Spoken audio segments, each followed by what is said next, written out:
Welcome to the Kingdom Real Estate Agents Podcast, where we show you a strong love for God, love for people, and we use the Bible and Holy Spirit as our guide to life and business. Our mission is to encourage, inspire, and build businesses to serve clients excellently to the glory of God. Since 2004, Derek has built a successful real estate sales team in Ohio and is now growing internationally. Here's your host, Derek Ty. So today's big subject is the big why. And really you need to start with this before you do anything else. So you might be asking, what is a big why? Well, it's a purpose. It's a compelling purpose that propels you through your life. Well, what's that mean? Well, how about a dream? The big dream in your heart that only you have, that no one else can take away. It's also larger than life. This is something that will carry you through for the rest of your life. Like, what is really just burning inside you that you want to do? And also, it is your mission. I mean, this can actually turn into your personal mission statement. This is what you've been uniquely called by God to do in your life. Finally, it's all about you. Your big why is going to be different than my big why. So you need to figure out what that is before you really create your real estate empire like we're talking about. So the first thing we're going to do today is talk about the why and the what. So you might be saying, well, what is that? Well, most people focus on stuff and money. They might say, Derek, I want to earn $1 million. Okay, I want to become a millionaire real estate agent. I want to have 5 rental properties. I want to have a Ferrari. Okay, my thinking is on that. This is my opinion, but those are all things, and that's stuff, and that's a number. That's not really going to drive you through when things get really hard. You're not going to be thinking about that Ferrari when you're, working your 80th hour on a week and you're, haven't seen your family in a while and all that. You're going to start losing focus because honestly, it's just stuff. And you're going to realize that one of these days. So for me, my personal big why is going to be different than your big why. My big why is a lot about my wife and my family and serving the community. So, and I can go into a lot more detail on that in the future, but those are the things that carry me forward. It's not about the money I make. It's not about the amount in my bank account. That big why is what's driving me. So I believe that you need to know your why before you know the what in your life. So if you really want to serve your family at a high level, if you want to get your mom into a house and she's never owned a home, if you want to find a relative that's been struggling for a long time, the number that it's going to take to get there, that's quantifiable. Yeah, I need $1 million in the bank account so then I can serve this person or I can buy this person a house. But do you understand what I'm saying? You have to start with the why before you know the what, which is the dollar amount. So here's the next part. I believe that when you figure this out, you're going to work smarter. You're going to work harder. You're going to work more diligently. You're going to get to that next season where you couldn't beforehand. Does that make sense? So once you know that burning, driving why part of this, then everything else starts falling into place. I also believe that if you don't know your big why, you're headed for burnout. What's burnout? Well, if you work so many hours in a week and you're like, crap, this sucks. I don't want to do this anymore. That's burnout. It's like, I don't want to pick up the phone one more time. I don't want to make one more call. I don't want to call that person back that just called me. Those are all things that you're going to say, you know what? I'm kind of done. That's burnout. Well, if you have the big why, the fact is that you're always going to let that supersede the burnout. I mean, everyone has their moments in this world and moments in life, but I can tell you that they're going to go farther and further smaller down on your priority list once you've had your big why in place. The next thing is you need momentum. If you have a big, strong why, you're going to create momentum in your life, energy. People are going to come around you and go, I like your big why, and I have my own, but they're kind of similar. You're going to be in sync with people a lot more. You're going to be able to create business alliances. You're going to be able to have employees. You're going to be able to have partners, all because they go, this guy has a pretty strong big why, and I see him actually doing it every day. You also get to collect all these journey experiences with others, and you get to relate them to what that big why is. So you've got the people, you've got the what and the why. Now you need to know who's going to be on the journey with you. Well, guess what? If you got the big why dialed in really tight, then those people will start coming along.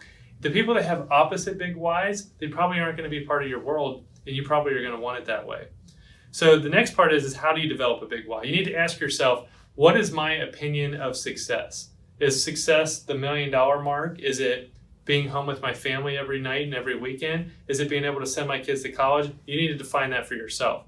You also need to define, are you living someone else's dream or living your dream? I can tell you right now that if you go your whole life saying, well, my dad always wanted me to do this, my mom wanted me to do this, and my friends in high school all said we were going to do this, that's not living your dream. You need to figure out what's important to you. The next thing is are my goals serving others, or are they only involving myself? So if your big goal is, I want to earn $1 million, I want to have a penthouse mansion, and I want 5 cars. That's about you. Now, there's nothing wrong with having cool stuff. Trust me, I like cool stuff too. But if that's the number one driving reason of your big why, then unfortunately, you probably need to take a little look at that because you're probably not serving others at a high level. The next thing in this is you need to say, what are my core beliefs? And that's a whole nother topic we're going to talk about next, is core beliefs in the next class. The next one is, what am I willing to sacrifice in order to get what I want to do? Is it late nights? Is it time away from your family? Is it your personal comfort? Everyone's got different things that they're willing to sacrifice.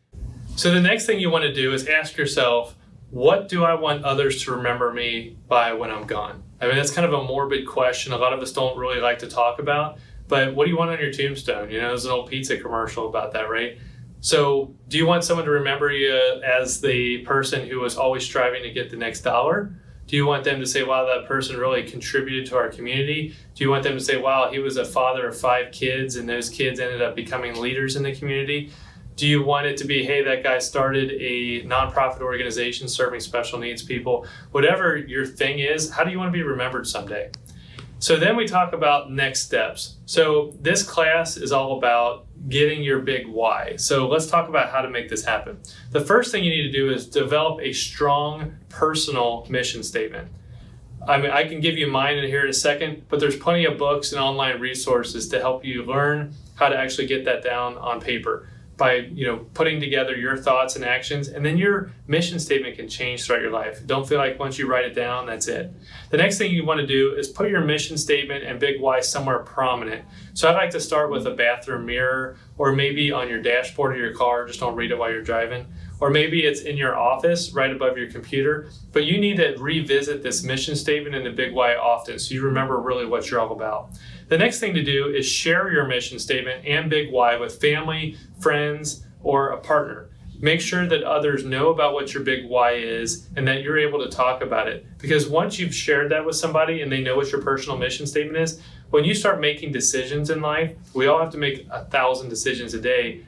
Someone might be able to hold you accountable and say, you know what, you're saying you want to do this, but your actions are saying this. We're going to talk about accountability in a later session here as well. You want to know that somebody's really looking out for you.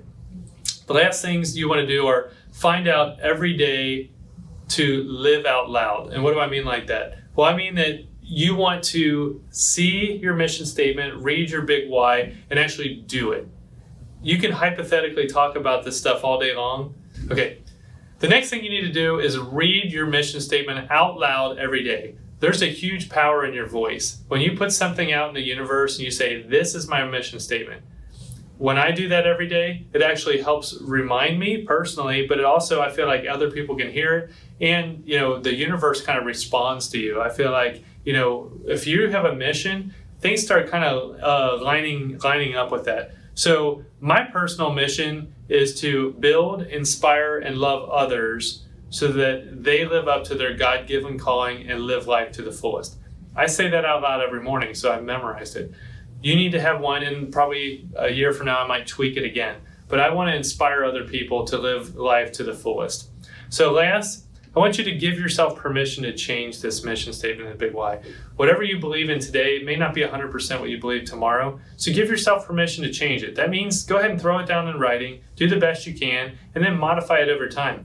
You may be striving for something really big in your life and you realize later, I don't really want that thing. And that's okay, because we change a lot. I heard a statistic the other day that said that millennials will change careers 7 times from the day that they start working, go to college, and the time that they retire someday. 7 careers. I don't know if that stat's true or not, but think about it. You could start off as a nurse and become a doctor and then maybe decide you want to get into real estate, crazy career like us. Now, this may be your first career choice or your 5th career choice, or maybe you're on level 7. I don't know, but I know it's been great for me, and I hope it's great for you. So stay tuned for all the other classes that we have coming up, and we'd love to stay in touch with you. Go to my website, www.derekty.com. You can give us a call, send us an email or text. Let me know how you're doing with these classes, and I hope that we've inspired you today. Have a great day. Thank you for listening to another episode of Kingdom Real Estate Agents Podcast. Please leave us a review and share this with another Kingdom Real Estate agent. We look forward to partnering with you soon on your real estate journey. For more information, go to kingdomrealestateagents.com.